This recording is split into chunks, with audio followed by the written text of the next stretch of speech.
ധർമ്മസ്ഥലയിൽ എന്താണ് സംഭവിക്കുന്നത്? നിയമസംവിധാനങ്ങളെ ആകെ കബളിപ്പിക്കാനാണോ മുൻ ശുചീകരണ തൊഴിലാളി ശ്രമിച്ചത്? കേസിൽ SIT അന്വേഷണം ഊർജിതമായി തുടരുകയാണ്. ശുചീകരണ തൊഴിലാളി ചിന്നയ്യയെ ആക്ഷൻ കമ്മിറ്റി ഭാരവാഹിയുടെ വീട്ടിലെത്തിച്ച് മണിക്കൂറുകൾ നീണ്ട പരിശോധന നടത്തി.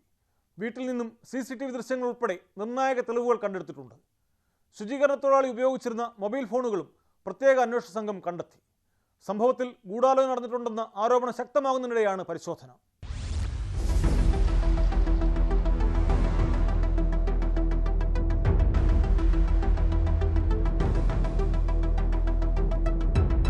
ധർമ്മസ്ഥല കേസ് വഴിത്തിരിവുണ്ടായതിനു പിന്നാലെ ആക്ഷൻ കമ്മിറ്റി നേതാവിനെ കേന്ദ്രീകരിച്ചാണ് SIT അന്വേഷണം.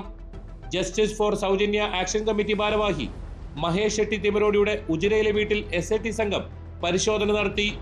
വൻ സന്നാഹത്തോടെ എത്തിയ സംഘത്തിന്റെ പരിശോധന മണിക്കൂറുകളോളം നീണ്ടു. CCTV ദൃശ്യങ്ങൾ ഉൾപ്പെടെ ഡിജിറ്റൽ തെളിവുകൾ ഇവിടെ നിന്നും പോലീസ് കണ്ടെടുത്തു. ശുചീകരണ തൊഴിലാളി ദിവസങ്ങളോളം താമസിച്ചിരുന്നത് മഹേഷ് ഷെട്ടിയുടെ വീട്ടിലായിരുന്നു. ഇയാളുടെ വീട് കേന്ദ്രീകരിച്ചാണ് ഗൂഢാലോചന നടന്നതെന്നാണ് ഉയരുന്ന ആക്ഷേപം.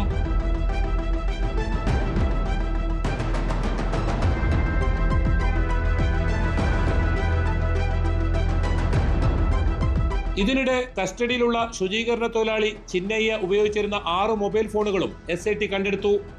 ഇതിൽ നിന്നും നിർണായക തെളിവുകൾ അടങ്ങുന്ന ദൃശ്യങ്ങൾ കണ്ടെടുത്തെന്നാണ് ലഭിക്കുന്ന സൂചന. 10 ദിവസത്തേക്കാണ് ചിന്നയ്യെ SIT കസ്റ്റഡിയിൽ അനുവദിച്ചത്.